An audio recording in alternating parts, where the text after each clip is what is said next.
চীনা শহরের একটা পুরনো বাড়িতে মাজি নামের এই পরিবার বসবাস করত। তাদের একমাত্র ছেলের নাম জিয়া। জিয়ার সকালটা শুরু হতো কাটকাটা আর ঘর মোছা দিয়ে। সে তার প্যারালাইসিস দাদিকেও মেসেজ করে দিত, ঔষধ দিত এবং তার সবকিছুতেই খেয়াল রাখত। একদিন জিয়ার স্কুল থেকে কয়েকজন শিক্ষক তাদের বাড়িতে আসে। জিয়া স্কুলে বেশ ভালো স্টুডেন্ট ছিল, কিন্তু তার শিক্ষকরা জানতো সে অনেক গরিব, আর তাই তাকে আর্থিকভাবে সাহায্য করার জন্য শিক্ষকরা একজন স্পন্সরকে নিয়ে এসেছিল। কিন্তু জিয়ার বাবা শিক্ষকদের এই সাহায্য নিতে চাচ্ছিলেন না। তিনি বলেন তাদের ভাগ্যে যা আছে সেটাই হবে। যদি তাদের ছেলে বড় হয়ে কিছু করতে পারে তাহলেই তাদের ভাগ্যের চাকা ঘুরবে, কিন্তু তারা কারো টাকা অনুদান হিসেবে নিতে চান না। ঠিক তখনই জিয়ার মা সেখানে একটা বয়েমে করে কফি নিয়ে চলে আসেন। প্রথমত তারা বেশ গরিব ছিল, যে কফি তাদের বাড়িতে থাকার কথা না। তারপর আবার নিয়ে এসেছিল বয়েমে করে। এটা দেখে শিক্ষকরা কনফিউজ হয়ে যায়। জিয়ার বাবা বিষয়টা বুঝতে পেরে দ্রুত শিক্ষকদেরকে সেখান থেকে পাঠিয়ে দেন। যাওয়ার আগে একজন শিক্ষক অবাক হয়ে জিয়াকে জিজ্ঞেস করে, এরা কি আসলেই তোমার বাবা মা? সবাই চলে যাওয়ার পর জিয়ার মা তাদের ময়লা কাপড়গুলো একটা জায়গায় রাখেন এবং সঙ্গে সঙ্গে সেগুলো একজন পরিষ্কার করা আর আয়রন করা কাপড়ের সাথে পাল্টে দেয়। তারপর জিয়ার বাবা তার দাদিকে বলে, আমরা বাইরে যাচ্ছি, তুমি জিয়ার সাথে ইংরেজি প্র্যাকটিস করো। জিয়ার বাবা মা বাইরে বেরিয়ে আসে। বাইরে তাদের জন্য একটা দামি গাড়ি অপেক্ষা করছিল। ঠিক তখনই স্পন্সরদের গাড়িটা তাদের পাশ থেকেই চলে যায়, কিন্তু খেয়াল করে না যে জিয়ার বাবা মা ওই গাড়িতে উঠে যাচ্ছেন।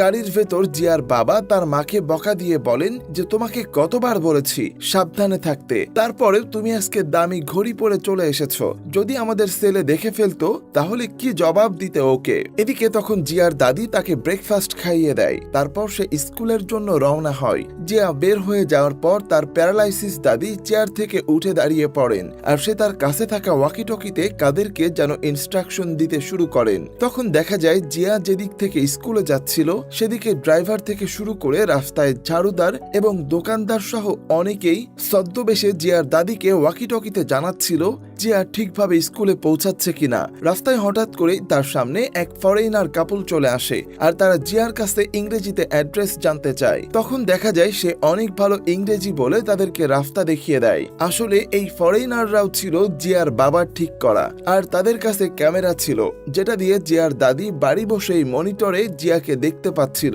এরপর জিয়া যখন স্কুলে পৌঁছায় সেখানে এক বয়স্ক দম্পতি তার জন্য অনেকগুলো বেলুন নিয়ে অপেক্ষা করছিল, কিন্তু জিয়া আসার আগেই সিকিউরিটি দ্রুত তাদের সেখান থেকে সরিয়ে দেয় যাতে তারা জিয়ার সাথে কথা বলতে না পারে। বৃদ্ধ দম্পতিকে জিয়ার বাবার গাড়িতে নিয়ে আসা হয়, যেখানে জিয়ার বাবা তাদেরকে বলে, আপনারা এভাবে দামি পোশাক পরে জিয়ার সাথে দেখা করলে তার সন্দেহ হবে, তাই বাড়ি চলে যান আর পোশাক পাল্টে জিয়ার জন্মদিন পালন করতে আমাদের বাড়িতে আসুন। আসলে এই বৃদ্ধ দম্পতি ছিল জিয়ার নানা নানি।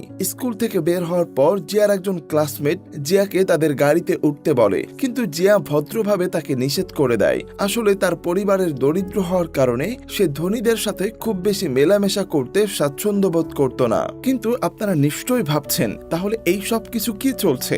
জিয়ার বাবা যখন বাড়ি ফেরে তখন সে কিছু অতীতের স্মৃতি মনে করতে শুরু করে, আর এখান থেকে রহস্যের জট খোলে। আসলে কয়েক বছর আগে জিয়ার বাবা তার মাকে নিয়ে এই পুরাতন বাড়িতে এসেছিল, আর তাকে বলেছিল একটা সময়ে আমরা এই এলাকার সব থেকে গরিব পরিবার ছিলাম। আমি ছোটবেলায় এই বাড়িতেই বড় হয়েছি, কিন্তু টাকার মূল্য যে কত গুরুত্বপূর্ণ সেটা আমাকে আমার ছোটবেলার স্মৃতি মনে করিয়ে দেয়। আসলে জিয়ার বাবার ছোটবেলায় দারিদ্রতায় কাটলেও সে একটা সময় নিজের যোগ্যতায় এখন অনেক বড় ব্যবসা দাঁড় করিয়েছে, আর সে এখন এই শহরের সব থেকে ধনী লোকদের মধ্যে একজন। কিন্তু তাদের বড় ছেলে ছোটবেলা থেকেই যেটাই চেয়েছে সেটাই সাথে সাথেই পেয়ে গেছে, এজন্য তার কাছে টাকার মূল্যায়ন নেই। কিন্তু এখন জিয়ার বাবা মা বুঝতে পারছিল যে আসলে তাদের বড় ছেলেকে মানুষ করতে তারা ভুল করে ফেলেছে। এজন্য তারা একটা ডিসিশন নেয়। তারা ঠিক করেছিল তাদের ছোট ছেলেকে অর্থাৎ জিয়াকে তারা টাকার মূল্য বোঝানোর জন্য গরিব পরিবেশে বড় করে তুলবে। আর তখন থেকেই শুরু হয় এই অভিনয়। জিয়াকে নিয়ে তার বাবা মা দামি গাড়ি বাড়ি ফেরে এই পুরাতন বাড়িতে এসে ওঠে, আর জিয়া আসলে তখন অনেক ছোট হয়, তার এখন কিছুই মনে নেই। একটু পর তার নানা নানি নতুন পোশাক পরে তাদের নাতির জন্মদিনের শুভেচ্ছা জানাতে আসে, কিন্তু তারা ঢোকার আগে জিয়ার বাবা মা তাদেরকে চেক করে, কারণ তার নানা নানি যখন এখানে আসতো তারা জিয়াকে লুকিয়ে অনেক টাকা দেওয়ার চেষ্টা করত। তাই জিয়ার মা তাদেরকে পরীক্ষা করতে শুরু করে, আর এবার তার নানির মোজায় টাকা লুকানো ছিল। জিয়ার মা এটা দেখে তার নানিকে বলে, তোমাদেরকে কতবার নিষেধ করেছি, তারপরেও তোমরা আমার কথা শোনো না। এত কম বয়সে টাকার মুখ দেখলে জিয়া নষ্ট হয়ে যেতে পারে। এদিকে জিয়া বাড়ি ফিরে আসতে দেখে টেবিলের উপর একটা জন্মদিনের কেক তার জন্য অপেক্ষা করছিল। জিয়া প্রথম স্লাইডটি নিয়ে তার মায়ের গালে এবং দ্বিতীয়টি নানির মুখে দেয়, আর তখনই তার নানি ইমোশনাল হয়ে পুরনো দিনের কথা বলতে থাকে, যে কিভাবে ছোটবেলায় সে জিয়াকে অনেক দামি দোলনায় দোল খাওয়াতো, আর সেই সাথে সে তাকে সুইমিং পুলে নিয়ে সাঁতারও শেখাতো। কিন্তু তার নানি সব সত্যি কথা বলে দিচ্ছে দেখে জিয়ার বাবা তাকে কেকের টুকরা দিয়ে চুপ করিয়ে দেয়, কারণ আরেকটু হলে তার নানি জিয়াকে বলেই ফেলছিল যে তার বাবা অডেল সম্পত্তির মালিক। প্রতিবেশীরা এসে দাদিকে নিয়ে যায়, কিন্তু যাওয়ার আগে দাদা গোপনে তার চুল থেকে কিছু টাকা বের করে জিয়ার হাতে দেয়। কিন্তু সবাই চলে গেলে জিয়া সেই টাকা তার বাবার কাছে দিয়ে বলে, এটা আমাদের ফ্যামিলির সঞ্চয় বক্সে রেখে দাও। আর তখন জিয়ার বাবা তাকে জিজ্ঞেস করে, আচ্ছা তুমি কি জানো আমাদের পারিবারিক খরচ কত? জিয়া তখন খুব কনফিডেন্টলি তাদের পরিবারের সব মাসিক খরচ হিসাব করে বের করে ফেলে, আর সেলের এমন নির্ভুল হিসাব দেখে তার বাবা ঘোষণা করে আজ থেকে পরিবারের সব টাকা পয়সার হিসাব জিয়া করবে। সন্ধ্যায় পুরো পরিবার একসঙ্গে বই পড়ে, কিন্তু তার বাবা মায়ের বইগুলোর ভেতরে লুকানো ছিল স্মার্টফোন। পড়া শেষ হলে জিয়ার মা তার দাদির পা ধুয়ে দিচ্ছিল। আসলে এটা করে সে জিয়াকে বড়দের প্রতি সম্মান করার গুরুত্ব শেখাচ্ছিল। জিয়া ঘুমাতে যাওয়ার আগে সবাইকে বলে, কাল থেকে আমি বাজার করতে যাব, আর বাজারের টাকা বাঁচিয়ে আমার বাবার জন্য একটা জুতা কিনবো, কারণ তার একমাত্র জুতাটা নষ্ট হয়ে গেছে। জিয়া ঘুমিয়ে গেলে তার বাবা মা তাদের ঘরে চলে আসে, আর সেখানে তারা একটা আলমারিতে প্রবেশ করে, আর আসলে এখানে একটা এলিভেটর ছিল। সেটা দিয়ে তারা দুজন একটি আন্ডারগ্রাউন্ড অফিসে চলে যায়, আর দেখা যায় সেখানে একটা টিম জিয়ার পরিবারকে গরিব দেখানো আর সেই সাথে জিয়ার যেন কিছুতেই সন্দেহ না হয় সেই জন্য কাজ করে যাচ্ছে।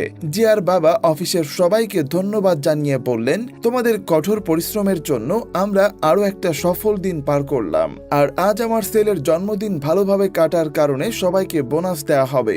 বর্তমানে জিয়ার বাবা তাদের আন্ডারগ্রাউন্ড অফিসে দ্বিতীয় পর্বের অপারেশন সাকসেসর ঘোষণা করেন।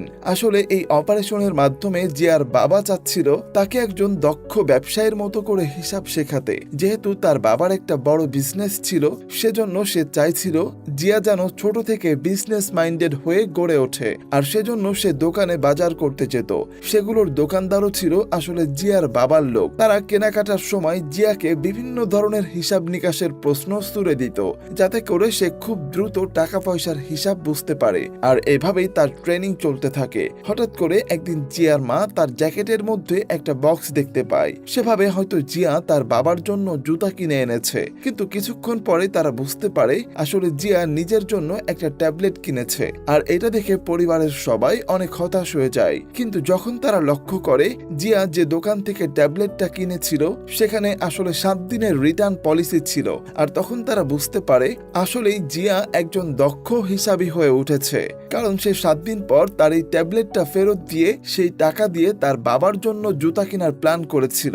পরের দিন যখন জিয়ার বাবা তার কাজের জন্য বাইরে যাচ্ছিল, তখন জিয়া আবারও তার বাবার সেরা জুতোটা লক্ষ্য করে, আর তাই সে ওই দিনই তার ট্যাবলেটটা নিয়ে সেই দোকানে ফিরিয়ে দিতে চায়। কিন্তু দোকানদার তাকে বলে তার ট্যাবলেটে পানি লেগেছে, এজন্য এখন 7 দিনের রিটার্ন পলিসি আর কাজ করবে না। এটা শুনে হতাশ হয়ে জিয়া বাড়ির দিকে ফিরতে শুরু করে। আসলে সে যেভাবে প্ল্যান করেছিল সেভাবে পরিস্থিতি কাজ করেনি। কিন্তু বাড়ি ফেরার সময় তার মাথায় একটা বুদ্ধি আসে। সে দেখতে পায় আশেপাশে রাস্তায় অনেক প্লাস্টিকের বোতল আর ক্যান পড়ে আছে।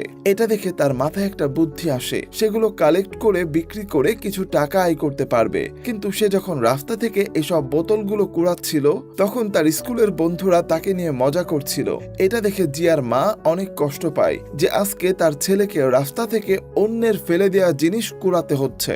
হাজার হলেও তারা তো বাবা মা, তাই কষ্ট লাগাটাই স্বাভাবিক। কিন্তু তারপরেও জিয়ার বাবা মন শক্ত করে আর সে বলে জীবনে বড় হতে গেলে তাকে কঠিন পরিস্থিতির মধ্য দিয়ে অবশ্যই যেতে হবে। এরপর জিয়া যখন একটা দোকানে আসে তার বোতলগুলো বিক্রি করতে, সেখানে এসে সে দেখে দোকানদার ক্যাশ খোলা রেখেই চলে গেছে। আর সামনে এতগুলো টাকা দেখে সে ধীরে ধীরে ক্যাশ বক্সের দিকে হাত বাড়ায়, কিন্তু সে টাকাগুলো না নিয়ে বরং হাত দিয়ে ক্যাশ বক্সটা বন্ধ করে দেয় আর দোকানদারকে এই বিষয়ে জানায়। দোকানদার জিয়ার কথা শুনে অনেক খুশি হয় আর এটা দেখে তার বাবা মা সহ টিমের সব লোক খুশিতে চিৎকার করে ওঠে, কারণ তারা আসলে জিয়াকে সঠিক শিক্ষা দিতে পারছিল।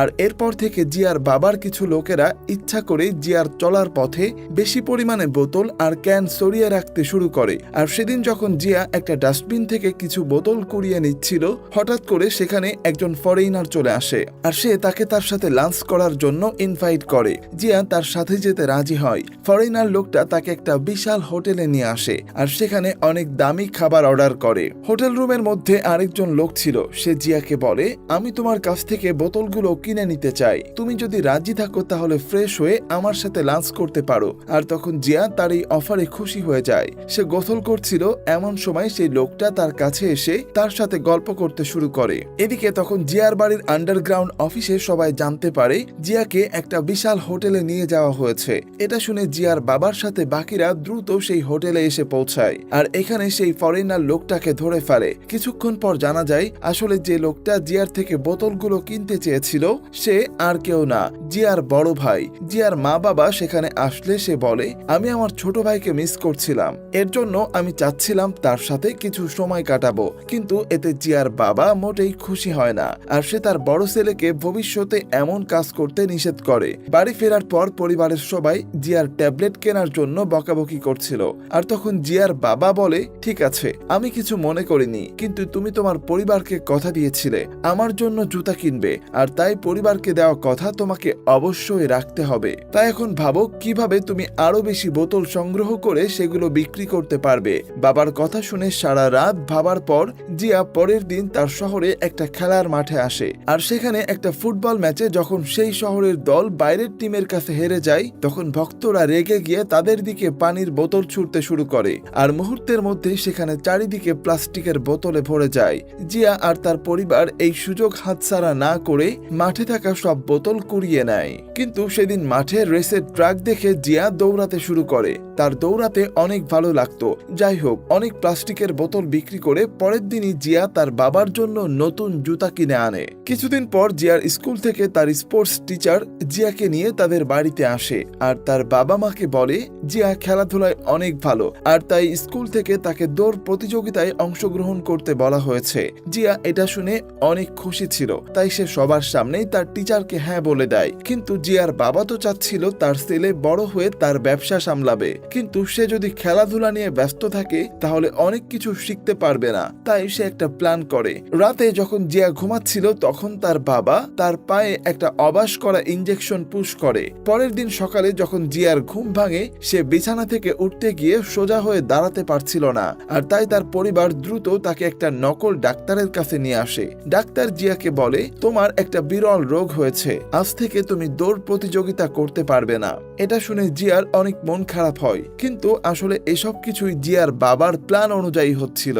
হাসপাতাল থেকে ফেরার পর জিয়া তার বাবাকে জিজ্ঞেস করে আচ্ছা বাবা, আমরা কি সবসময় গরিব থাকবো? তখন জিয়ার বাবা বলে যদি তুমি চেষ্টা করো তাহলে আমরা আমাদের ভাগ্য পাল্টাতে পারি। তুমি যদি ভালোভাবে পড়াশোনা করে ফিনান্সিয়াল বিশ্ববিদ্যালয়ে ভর্তি হতে পারো তাহলে তুমি খুব সহজেই নিজের জীবন বদলাতে পারবে, কারণ সেখান থেকে একবার বের হলে অনেক বড় বড় বিজনেসম্যান তোমার মতো হতে চাইবে আর তাদেরকে মতামত দেওয়ার মাধ্যমে তুমি অনেক টাকা ইনকাম করতে পারবে।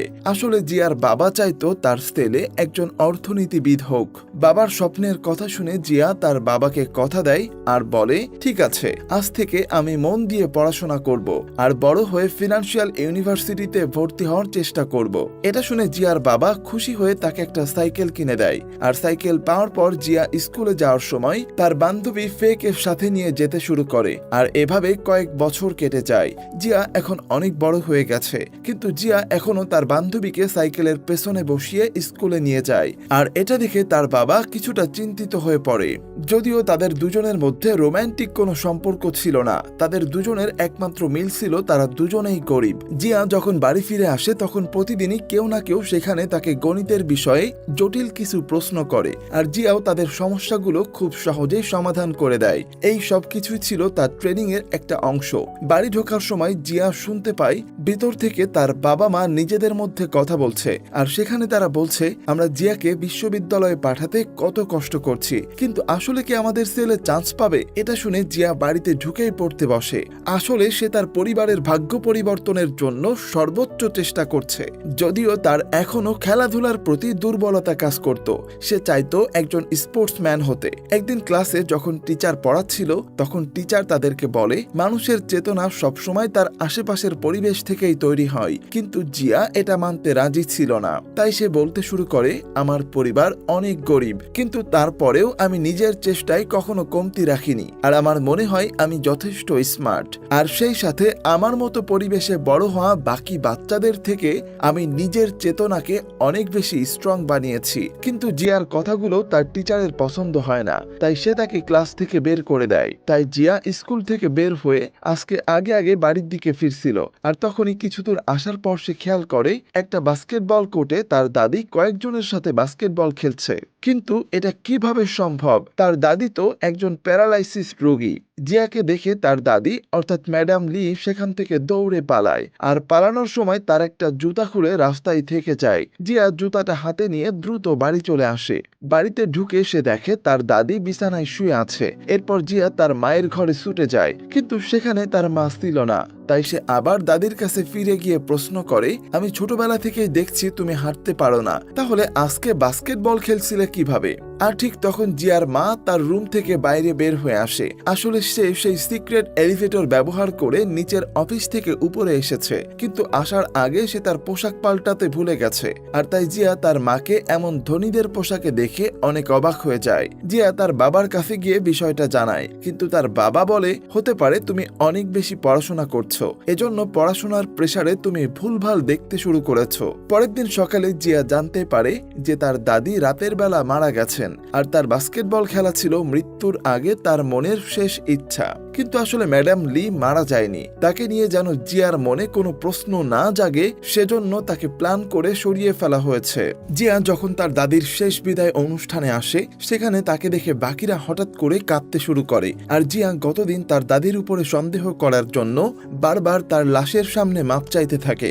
আর জিয়ার এমন কান্না দেখে ম্যাডাম লিও নিজেকে সামলাতে পারছিল না। আর সেই ছোটবেলা থেকে এই পর্যন্ত জিয়াকে নিজের হাতে বড় করে তুলেছে। কিন্তু জিয়া যদি ম্যাডাম লিকে এভাবে কাঁদতে দেখে ফেলে তাহলে তো সবকিছু ফাঁস হয়ে যাবে। তাই দ্রুত সেখানে থাকা সবাই মিলে ম্যাডাম লিকে ভেতরে নিয়ে যায়, আর তারা দ্রুত তাদের দুজনকে আলাদা করে ফেলে। ম্যাডাম লি অনেক মন খারাপ করছিল এটা ভেবে যে সে হয়তো আর কখনো জিয়াকে দেখতে পারবে না। কিন্তু তখন জিয়ার বাবা এসে তাকে বলে আপনি চিন্তা করবেন না, জিয়া বিশ্ববিদ্যালয়ে চান্স পাওয়ার সাথে সাথেই আমরা তাকে এসব কিছু খুলে বলবো, আর তখন অবশ্যই আপনি তার সাথে দেখা করতে পারবেন। পরের দিন জিয়া তার বান্ধবী ফের সাথে দেখা করতে আসে, আর সেখানে এসে সে তার মনের সন্দেহের কথাগুলো ফের সাথে শেয়ার করতে শুরু করে। জিয়া বলে আমি কিছুতেই বুঝতে পারছি না আমার মা হঠাৎ করে এত দামি পোশাক আর গহনা পরে কোথা থেকে এসেছিল। ফে তখন মজা করে বলে হয়তো তোমার মা কারো সাথে প্রেম করে আর তার সাথে কোথাও লুকিয়েছিল, আর হয়তো সে তার জন্যই এভাবে সেজে গুজে থাকে। আর তুমি খেয়াল করে দেখো তোমার বাবার বয়সও অনেক। এরপর ফে আরো বলে আমি তো তোমার মাকে অন্য একজন লোকের সাথে একটা বাড়িতে ঢুকতে দেখেছি। এটা শুনে জিয়া দ্রুত সেই বাড়ির অ্যাড্রেস নিয়ে সেখানে রওনা দেয়। আসলে এই বাড়িটা ছিল জিয়াদের আসল বাড়ি। আর তখন বাড়ির ভেতরে জিয়ার বাবা মা তার বড় ভাইয়ের সাথে কথা বলছিল। জিয়ার বড় ভাই তাদের পারিবারিক বিজনেসে একটা পজিশন চাচ্ছিল, কিন্তু তার বাবা বলে তুমি ছোটবেলা থেকেই শুধু টাকা উড়িয়ে এসেছো, আর তাই তুমি টাকার মর্ম কখনোই বুঝবে না। আমার বিজনেস তোমার হাতে তুলে দিলে সেটা আর বেশি দিন টিকবে না। তারা যখন এসব কিছু বলছিল তখন জিয়া বাড়ির দরজায় পৌঁছে গেছে, আর বাইরে থাকা লোকেরা ভেতরে খবর দেওয়ার আগে জিয়া বাড়ির ভেতরে ঢুকে পড়ে। বাড়ির ভেতরে ঢুকে জিয়ার ছোটবেলার স্মৃতিগুলো মনে পড়ছিল। তার মনে হচ্ছিল সে এই বাড়িতে আগেও এসেছে, এমনকি তার বাবা মায়ের আচরণও তার কাছে সন্দেহজনক মনে হচ্ছিল।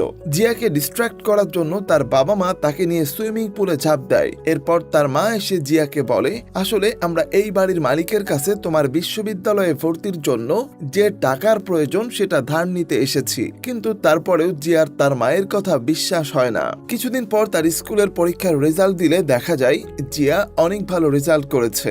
এরপর যেদিন বিশ্ববিদ্যালয় পরীক্ষার ডেট ছিল সেদিন তার বাবা মা পরীক্ষার হলের সামনেই তার জন্য অপেক্ষা করছিল, কিন্তু পরীক্ষা শেষ হয়ে যাওয়ার পরেও তারা জিয়াকে কোথাও খুঁজে পাচ্ছে না। তখন বাড়ি ফিরতেই তাদের একজন জিয়ার একটা ব্যাগ নিয়ে আসে, আর সেখানে তারা জিয়ার একটা ছবি খুঁজে পায়। ছবিটাতে জিয়ার মুখে টেপ পেঁচানো ছিল, আর সেখানে একটা চিঠিও ছিল যেখানে জিয়ার মুক্তিপণ হিসাবে বেশ কিছু টাকার কথা উল্লেখ করা ছিল। তখন টিমের একজন বলে, এই জায়গাটা কোথায় আমি চিনি।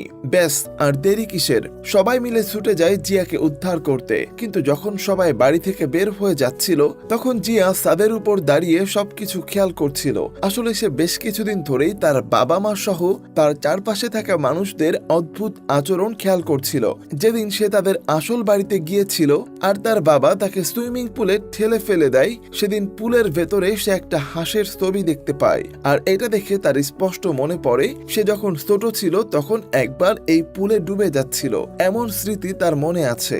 এছাড়াও সে খেয়াল করেছে তার মায়ের কানে প্রায় সময় কথা বলার জন্য সিক্রেট ডিভাইস থাকে, আর তার আশেপাশে থাকা সব মানুষরা সব সময় কথায় কথায় তাকে ফিনান্সিয়াল বিশ্ববিদ্যালয়ের কথা মনে করাতো। বাড়ি থেকে সবাই বের হয়ে গেলে জিয়া তার বাবা মায়ের রুমে আসে, আর সেখানে কিছুক্ষণ খোঁজাখুঁজি করার পরে সে আলমারির ভেতরে থাকা এলিভেটরটা পেয়ে যায়। এলিভেটর দিয়ে নিচের আন্ডারগ্রাউন্ড অফিসে আসলে সে দেখতে পায় এখানে রীতিমতো তাকে নিয়ে একটা গবেষণাগার বানানো হয়েছে, যেখানে তার ডায়েরি থেকে শুরু করে তার মুখের অঙ্গভঙ্গি সবকিছুই বিশ্লেষণ করা হতো।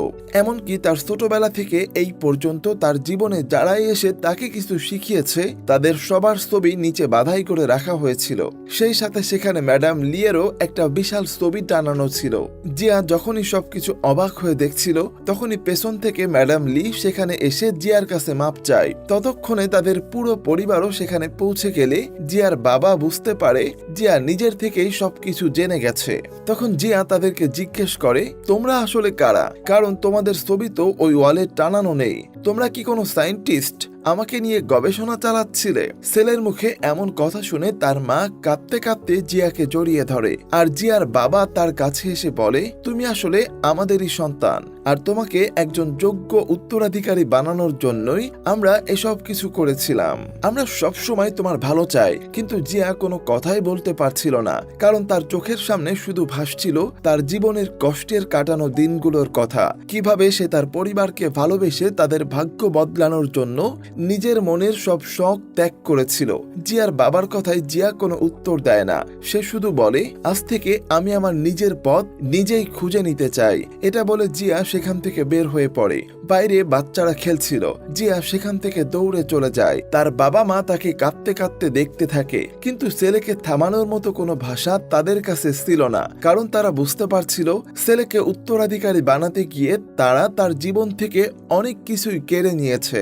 এদিকে তখন জিয়ার বড় ভাইকে দেখা যায় সে একটা বিশাল পাহাড় বেয়ে উপরে উঠছে। তার বাবা তার বিষয়ে কি ভাবে এতে এখন আর তার কিছুই যায় আসে না। সে তার বাকি জীবনটা ভ্রমণ করে কাটিয়ে দিতে চায়। আর তখন আমরা জিয়াকে দেখতে পাই জিয়া তার মনের ইচ্ছাকে প্রাধান্য দিয়ে এখন একজন রেসার হয়ে উঠেছে, আর তার বাবা মা বাড়িতে বসে টিভিতে তাদের ছেলেকে দেখছিল। কিন্তু তখন দেখা যায় দৌড়াতে দৌড়াতে হঠাৎ করে সামনে প্লাস্টিকের বোতল দেখে জিয়া সেগুলো তুলে খুশিতে দৌড়াতে শুরু করে। আসলে তার শিক্ষক হয়তো ঠিকই বলেছিল, মানুষের পরিবেশ তাদের চেতনাকে প্রভাবিত করে। আর বাংলায় একটা প্রবাদ আছে না, অভাবে স্বভাব নষ্ট। যাই হোক, আমাদের আজকের গল্পটা এখানেই শেষ হয়ে যায়। তবে এই গল্পটা আমাদেরকে অনেক কিছু শেখায়। শুধু যে অভাবী মানুষকে সফল হতে সাহায্য করে এটা একেবারেই ঠিক না, বরং একটা মানুষ যদি তার মনের ইচ্ছাকে প্রাধান্য দিয়ে সেটা নিয়েই কাজ করে তাহলে সেখানে তার সফলতার চান্স অনেক বেশি। আপনাদের কার কাছে গল্পটা কেমন লেগেছে অবশ্যই কমেন্ট করে জানাবেন। আর এই গল্পটা থেকে পার্সোনালি আপনি কি শিখলেন সেটাও জানাতে ভুলবেন না। আমাদের গত ভিডিওটা আরাফাত রহমান ভাই দেখেছেন নোয়াখালী থেকে, পর্তুগাল থেকে দেখেছেন তুহিন ভাই, সেই সাথে গাজীপুর থেকে আমাদের ভিডিও দেখেছেন ফিরোজ ভাই। আপনাদের সবার প্রতি অনেক অনেক ভালোবাসা রইল। আপনি কোথা থেকে ভিডিওটা দেখছেন সেটা আমাকে কমেন্ট করে জানাতে পারেন। আবারও ফিরবো ভিন্ন ধর্মী কোনো গল্প নিয়ে। ততক্ষণ পর্যন্ত আল্লাহ হাফেজ।